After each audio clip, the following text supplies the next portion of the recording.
Oke, assalamualaikum warahmatullahi wabarakatuh. Kita lanjutkan pertemuannya. Kita bahas tentang contoh simulasi antrian ya pada kasir supermarket X. Contoh saja. Ya, ketika masuk ya, ke supermarket, ya, masuk pintu masuk. Di sini ada antrian, ada server satu. Server itu pelayannya. Nah, ini disebut kasir di sini. Ketika masuk dilayanin, kita nggak mengambil dia keliling di belanja di supermarketnya. Kita bahas masuk, ketika masuk itu maksudnya masuk ke dalam server atau dilayani dalam kasir. Karena kalau dia di dalam supermarket itu tidak perlu kita bahas karena itu sesuka hati orangnya. Tapi ketika masuk dalam kasir, dia akan merasa jenuh ketika lama dilayanin. Tapi kalau dia lama-lama di supermarket keliling-keliling cari belanjaan itu bebas saja, karena dia kalau yang suka belanja dia akan lama, yang tidak suka belanja dia akan cepat gitu ya. Ya, tapi semua orang mau dilayani dalam kasir dengan cepat. Nah, maka kita akan bahas di kasirnya saja. Itu masuk, maksudnya masuk dalam antrian kasir. Contoh, ini waktu kedatangan pelanggan di supermarket dari data sebelumnya. Ketika jam start, kita anggap jam 7.00, kita anggap startnya bukan jam 7.00 tapi diawali dengan jam 00, jam dimana kasir itu buka 00. Pelanggan pertama datang di jam menit ke 3,2 ya, ya, di menit, satuannya menit kita bikin di sini ke 3,2 ya, 00 buka di 3,2 pelanggan datang. Setelah pelanggan datang kasir melayani pelanggan yang pertama, waktunya adalah 3,8 menit.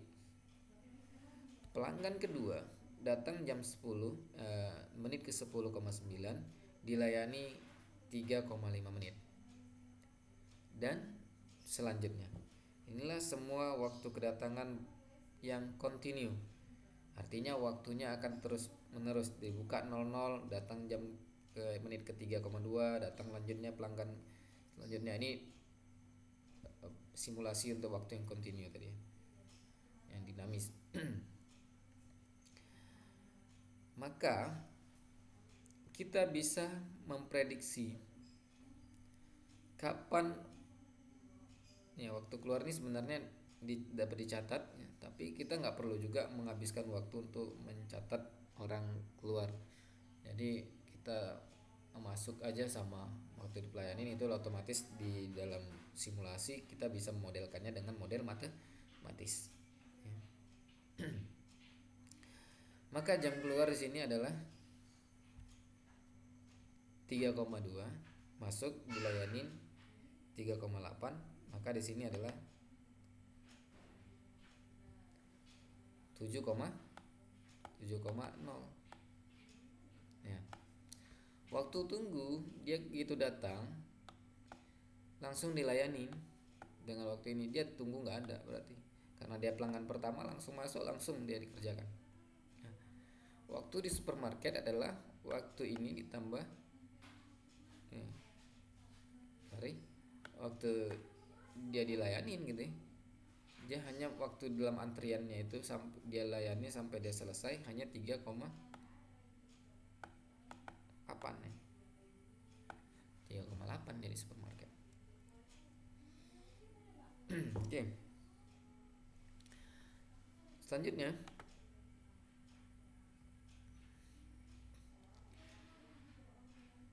pelanggan kedua datang 10, dilayani 3,15, maka selesainya adalah 14,4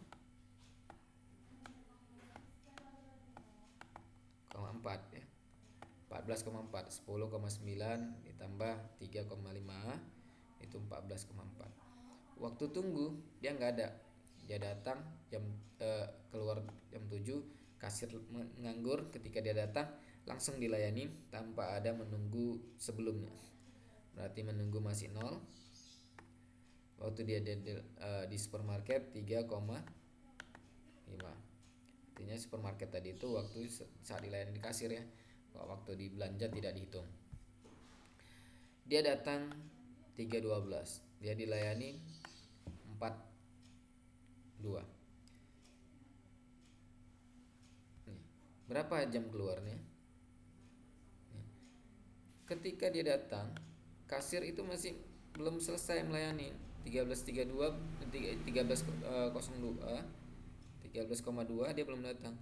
Karena kasir menyelesaikannya itu di 14,4. Nah, berarti dia menunggu. Menunggunya berapa lama? 1, ya, ini dikurang dengan ini. Ini dikurang. Berapa? 1,2. Nah, 1,2. Waktu keluar di kasir ini bisa ini ditambah ini atau bisa langsung aja ini ditambah ini. Berarti 18,6. Nah,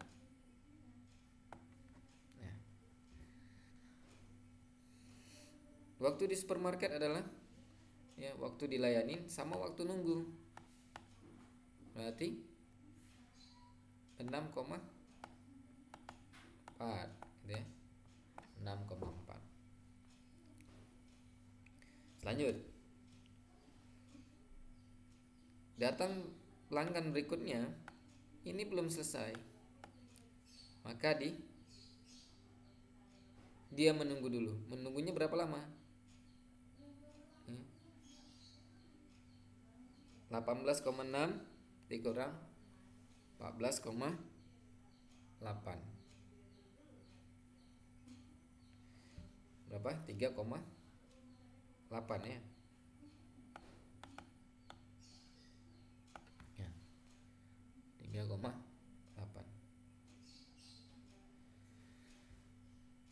Kurang. Waktu dia keluar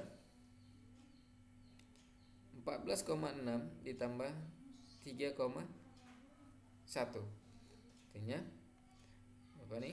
7 21 21,7. Waktu di supermarket dia ini ditambah ini berarti 6,9. Ya, kira-kira seperti itu. Mudah-mudahan paham dan seterusnya. Nah, jadi kita bisa mensimulasikan walaupun kita punya data cuma 2 baris gitu ya. Kita bisa tahu waktu keluarnya, waktu tunggu, waktu pelanggan itu berada ya menunggu dan dilayani sampai selesai dilayani, maka dapat di sini waktu di supermarket. Jadi ada banyak extendnya.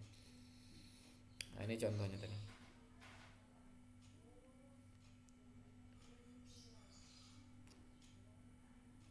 Ini salah ya, 5,4. Ini tadi 5,4 ya.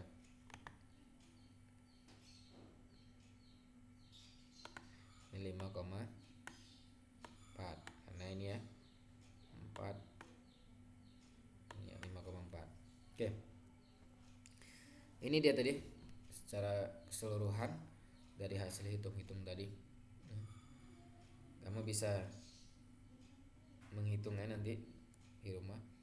Ketika kita udah dapat data ini, kita bisa mensimulasikan lagi berapa lama kasir menganggur misalnya. Nah, ini seperti ini. Kita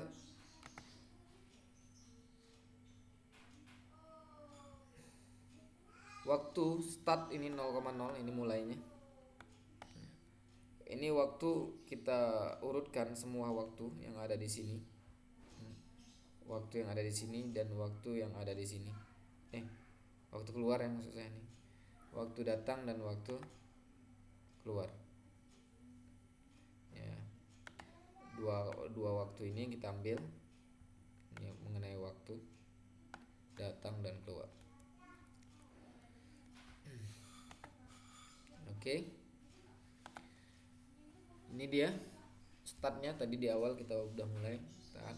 Ketika ini dibuka dia kasir masih menganggur, pelanggan pertama datang, pelanggan yang datang itu satu, pelanggan ke satu masuk, pelanggan yang di antrian gak ada dia langsung dilayani, dia sibuk, dia menganggur itu selama dia start sampai pelanggan pertama datang itu ada 3,2 menit gitu ya. Nah 7 itu pelanggan pertama keluar ya, antrian udah nggak ada, ini menganggur lagi dia. 10.09 itu pelanggan 2 datang ya,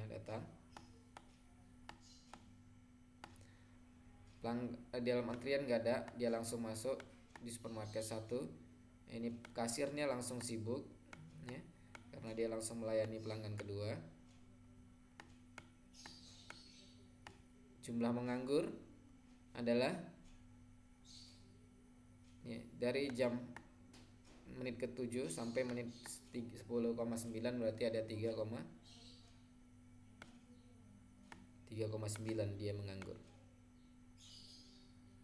Nah, 3,9. Menit 13,2 itu pelanggan ketiga datang. Saya tulis D saja karena susah nulisnya. Ini dia antri. Ini di supermarket ada 2. Ini masih sibuk. Ini tidak ada karena dia masih nggak ada nganggur, langsung kerjain.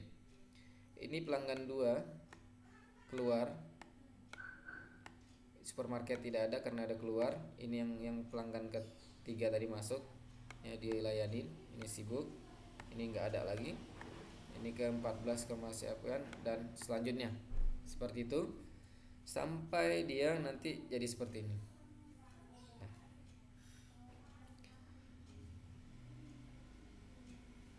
Oke. Kita bisa mengukur berapa rata-rata total kasir menganggur. 3,2 tambah 3,9 itu 7,1, 7,14. 4 menit dia nganggur selama 36,6 menit. Saya rasa itu cukup sibuk dia gitu ya. Cukup sibuk. Hanya waktu istirahatnya seperti itu. Antrian terbesar ada di sini gitu ya. Dia 4 dalam supermarket, yang antri 3. Ya, kita bisa dapat datanya. Ya. Kita bisa pelajari sistemnya ya dengan 2 data tadi. Oke, itu tadi. Itu contohnya. Oke, ini ringkasan. Kompleksitas persoalan yang melingkupi kehidupan manusia menyebabkan perkembangannya pemikiran kesisteman. Ya, tadi yang berkaitan dengan pertemuan-pertemuan sebelumnya. Sistem merupakan sekumpulan objek yang saling berinteraksi dan berhubungan untuk mencapai tujuan tertentu pada situasi yang kompleks. Ini tadi pengertian sistem. Pemikiran kesisteman akan memberikan pengaruh terhadap bagaimana model dibangun. Paham dengan dengan sistem, maka model yang dibangun dengan baik. Model yang dibangun berdasarkan pemikiran kesisteman yang baik akan menghasilkan simulasi yang baik pula. Nah, ini latihan-latihannya. Nanti dibaca-baca saja. Oke. Sampai sini pertemuan kita. Jika ada pertanyaan silakan langsung di komentarnya, baik di Classroom atau mau di di YouTube-nya. Saya tutup pertemuan ini. Kalian mengerjakan soal yang sudah saya jelaskan tadi. Kalian kerjakan soal yang ini ya, kuisnya. Ada data pelanggan 1 sampai 10. Ini waktu kedatangannya. Ini waktu pelanggan di kasir. Kerjakan seperti yang di slide tadi yang seperti yang saya jelaskan tadi sampai dia menemukan berapa waktu kasir menganggurnya. Ya, ini saya share ke classroomnya. Saya tutup sampai sini. Wassalamualaikum warahmatullahi wabarakatuh.